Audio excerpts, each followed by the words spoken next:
it's a new thing with fighters turning down fights. You know, other than John Jones, guys that are fucking crazy to turn down fights. Right. This is sort of one long damn cleared in the welterweight division. We have Henry Morale in the bantamweight division, who's also going to go for a title shot. Why do interim titles if guys have more of an incentive to wait for the title shot? Yeah, but you know what?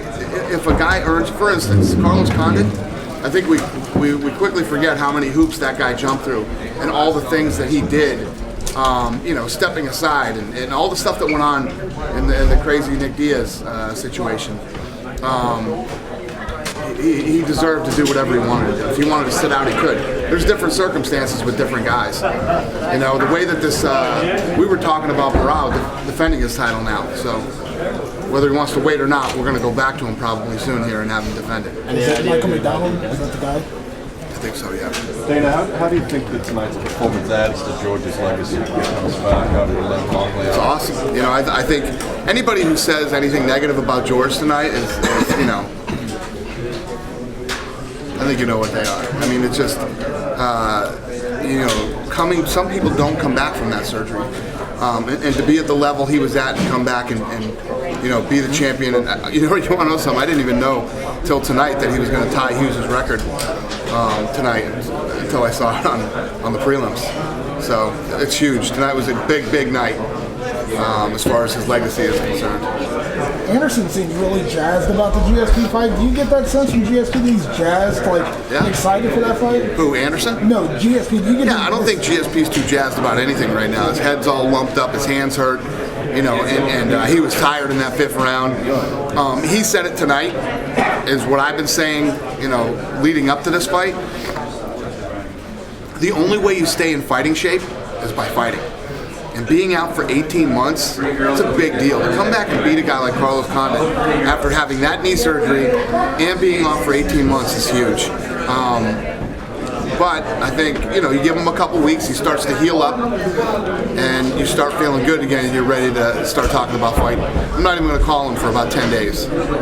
Silva said that he'd like to fight GSP, and then maybe John Jones would be up to you. What are your thoughts about that? I like when he talks like that. I like it.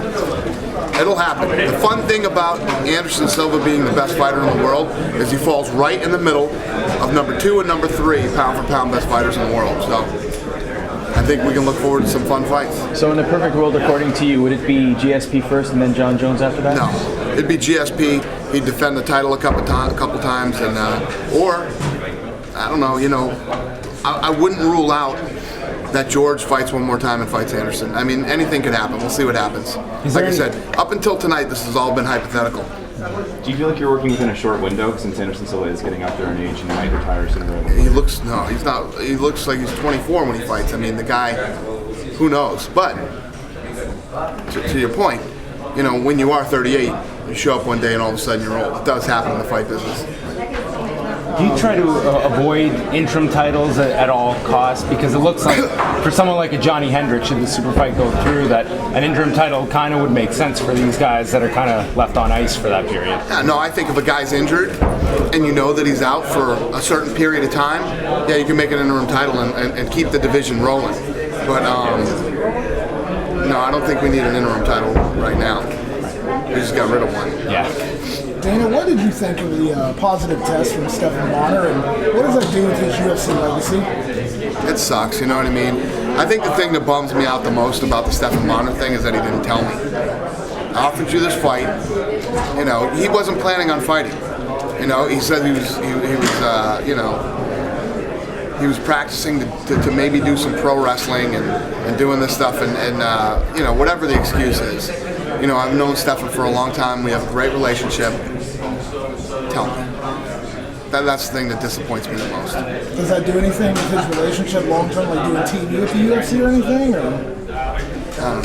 You know, I haven't even answered his phone call. I haven't talked to him since. You know, I don't hate him, but I just don't want to talk to him.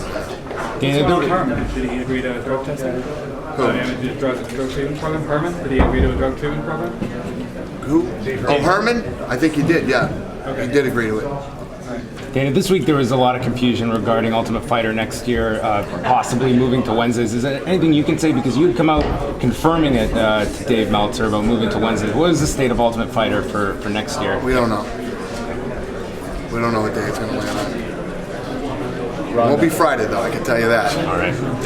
Ronda Rousey, when? I don't know. We'll see. We'll see. Are you going to be at that final Strikeforce show in January? Yeah, I'll be there. Are you? I know you don't like talking about Strikeforce At all. but are you? But I mean, Not even a little bit. Well, I gotta ask, are you disappointed? You were really excited when you signed that new deal. I know. Are you disappointed the way everything kind of turned out? Yeah, I am.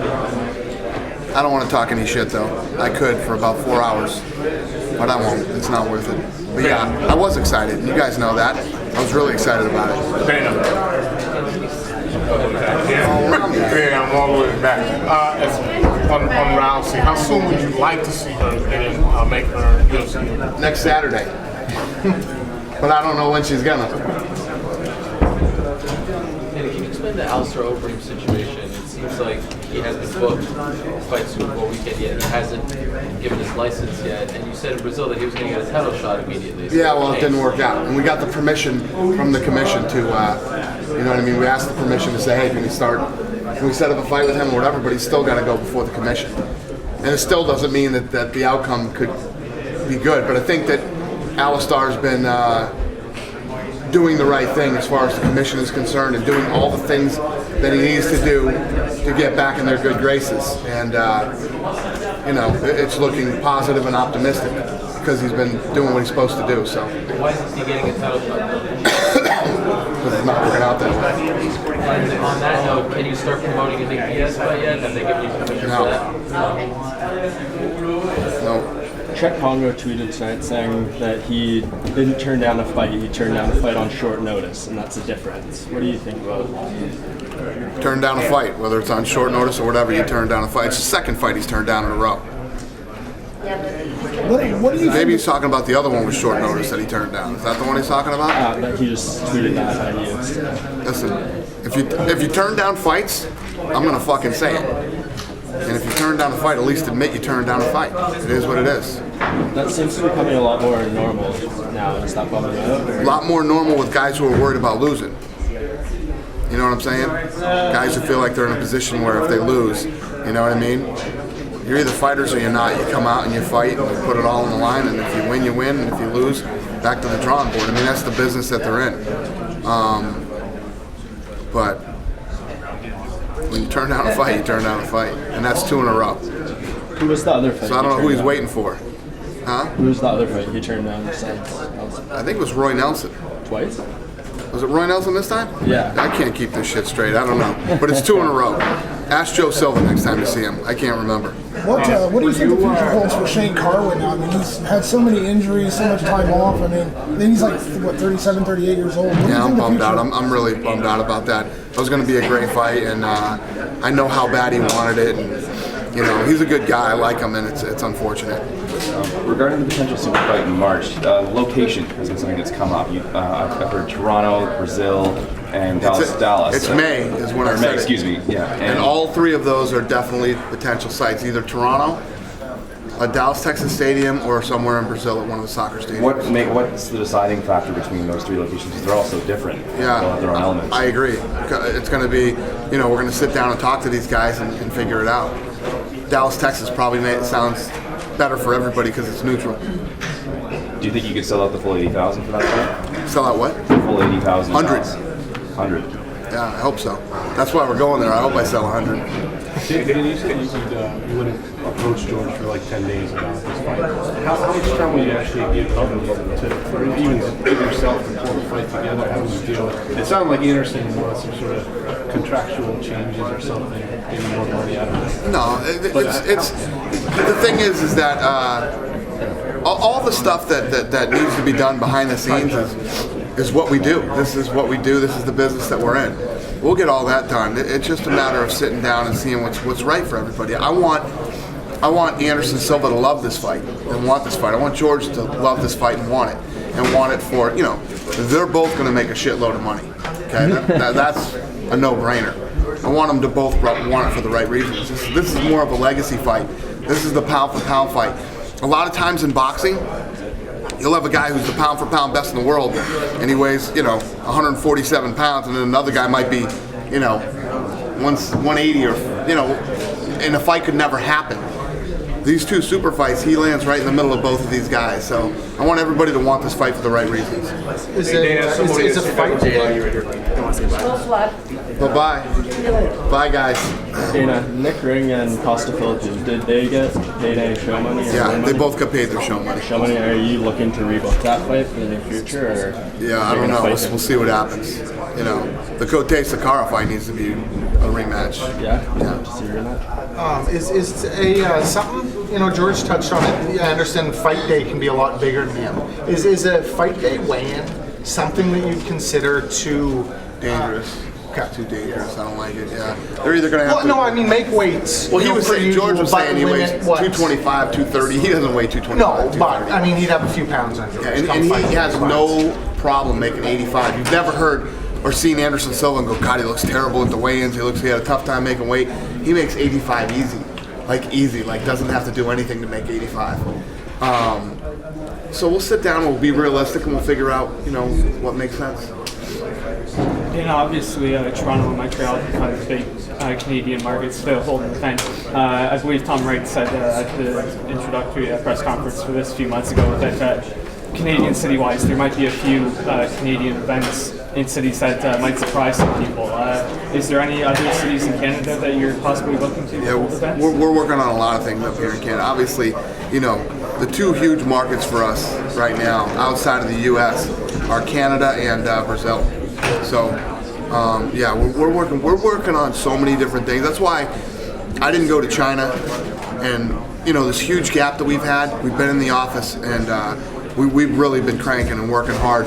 We're gonna do a lot of cool stuff next year. I think that one of the things that's been great about the sport and about this company is every year we take things to a different level and we do new things. We try new things. Sometimes they work, sometimes they don't. But we're doing some crazy shit next year, and I'm looking forward to it. Dana, you guys looking forward to rev up the UFC machine promo for the last Fox card coming up for the year? The Benson Henderson and Diaz. Yeah. Sorry, am I looking to do what? Are you looking forward to revving up the machine for the promo to end the last card for Fox? Yeah, I mean the card's sick. I mean that thing sold out like that. Card sold out fast. And it's a free television fight. For a free television fight to sell out that fast is pretty amazing. And yeah, we're pumped. I'm really excited for that card. Me and Rogan literally sat in my room today, backstage here for an hour talking about that fight. You hoping the ratings go up on that one? No, it is what it is. I mean, ratings go up where? You guys are always so focused on the ratings and all this shit. We're in a long-term deal with Fox. We're not going anywhere. And we might even be in a longer-term deal with Fox. So. You're coming back here in exactly 4 months, and you usually don't come back to a non-Vegas market that quickly. We don't know if we are. We said we might. Tom said to me this week, March 16th. That's not official? We'll see. Okay. Tom's getting a little aggressive over here. We'll see what happens. And weight is a big issue in the Silva GSP super fight. George was talking about how Anderson's made 168 and all that. If Anderson could somehow make 170, is there any way you would put George's belt on the line for that fight? It's a good Just question. To make it even bigger? It's a good question. Probably not. Because I don't know how many times Anderson would actually defend it. You know what I mean? This is more of a pound-for-pound legacy type fight. Dan, you mentioned just a couple moments ago about doing some crazy things in the next year. Any advancements on the opening of the Tough House in India? Any events on the what? No, any news about when you're going to be opening up the Tough House in India? Yeah, there probably is, but I don't know it off the top of my head. Yeah, we are working on that, and not only tough, but a live event there too. Do you know which city you're going to have it? I don't. I probably do, but I don't right now. You just threw it out there that it's kind of hanging, that there might be something longer term with Fox. Yeah. See what happens. Dana, have you had a chance to speak with Rich Franklin since last weekend? And I haven't called Rich yet, but I will call him soon. Normally when these fights are over, it's like the George St. Pierre thing. I give them time to get back home, get back together, and then I'll give Rich a call. What do you think of his future at this point? I mean, that was the first time he's ever lost at 185 to anyone not named Anderson Silva. He's getting old. What do you think about? Yeah, I don't know. I got to talk to Rich and see what he wants to do and what he's thinking. Him at this point. Yeah. Dan, I know you touched on it briefly in the press conference. Mark Hominick, 4 straight losses, I believe it is now. Is there still a good chance that he may come back to the UFC? Or 4 straight Well, like I losses? said in the conference, I respect him a lot. He always brings it. He always comes to fight. He fought a great fight tonight. We'll see what happens. I don't know. And Sam Stead as well. Obviously didn't get the win tonight. What did you think of his fight? Yes, he always comes to fight too. Love them both, man. They're gritty guys, man. They always bring it.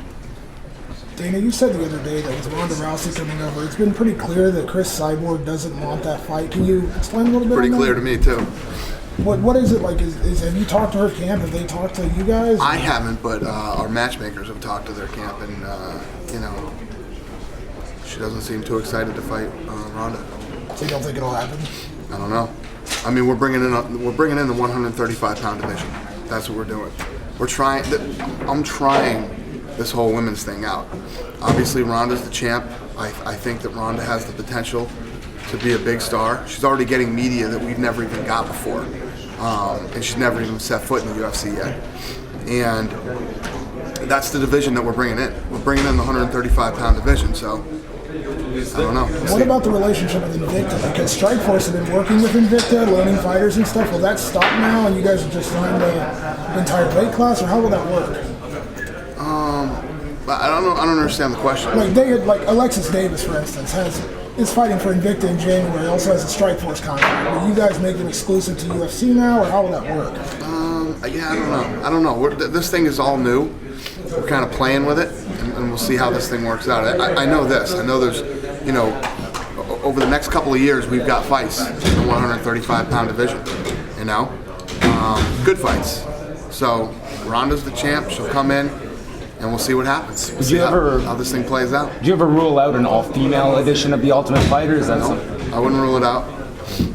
Has that been discussed at all internally? Female coaches. Oh, even female fighters as well. Female coaches. So you'd have female coaches coaching male fighters? Yeah. So just to be clear, if Cyborg can't make 135, there's no place for her in the UFC. Right. I'm bringing in the 135-pound division. That's what I'm doing. Is there another female fighter signed to the UFC? No. Just Ronda? Yep. I mean, there's all the people that are under contract with Strikeforce are Zuffa fighters. So they're all under contract. Yeah. Then one point of view, it's kind of off topic, but you recently told us that UFC was gonna come back to Germany next year. Can you confirm that? Or? Germany? Yeah, Germany. Yeah, I don't know. I honestly don't know the answer to that one. When Rousey debuts in the UFC, do you foresee her in the main event, or is that too? She's the champ. Unless there's a weight division higher than her, that the champ would be defending the title, then yeah, she'd be the main event. Do you think she'd debut on pay-per-view, or would you more likely to use her on a TV card like FX? Pay-per-view. Is she crowned the first UFC 135-pound female champ, or she will fight for? She is now. She is the first ever women's UFC champion. Could you see her being in the main event? I just said yes. Oh, you did? Unless there's another champion at a higher weight class on the same card, then she would be co or whatever. But yeah, if she's the only title fight, then yeah, she'd be the main event, no matter who's on the undercard. The week after you guys have Fox 5, you're going back to the Hard Rock for the first time in years. Right. And there was a story that came out, I think it was a gossip column in the Las Vegas Review-Journal that said it was, the reason for that was because of a gambling issue or something like that. Do you have a reaction to that? I had a little beef with the Palms, and I ripped the UFC out of there. Yeah, I brought it back to the Hard Rock. Interesting. That's a true story. Any other questions? Yeah, one last one. BJ Penn, Rory McDonald. How are you looking for BJ Penn to come back after his last fight with Diaz? BJ has been training. From everything that I hear, he's in phenomenal shape, and BJ is fired up. He wants to get back on the radar and back in people's minds again. And obviously, if he could beat Rory, he would do that. This is going to be a great fight. I'm excited for that fight. You're hoping Rory impresses as well? What's that? You're hoping Rory impresses as well? Yeah, I'm sure he will. I'm sure it's going to be a great fight. I really look forward to that fight. Very interesting fight, especially with a BJ Penn that's serious and in shape. Dana, staying on Rory, he mentioned the other day that he would be interested, he would like a fight, a rematch with Condon if he gets past BJ. Is that a fight that interests you? I don't know. We'll see. I don't hate it. Does that answer your question? Yes. For you, I can't make fights tonight. I mean, you guys want me to make fights tonight. I can't make a fight tonight. Yeah, I don't hate the fight. Okay. We'll see what happens. All you matchmakers here, huh? No, I said Hendricks versus Condon. I'm just speaking Yeah, to myself. that or that. There you go. There's another matchmaker over here, guys. Thanks, Dan. Thank you, Dan. That's good. Good night, you guys. Thank you.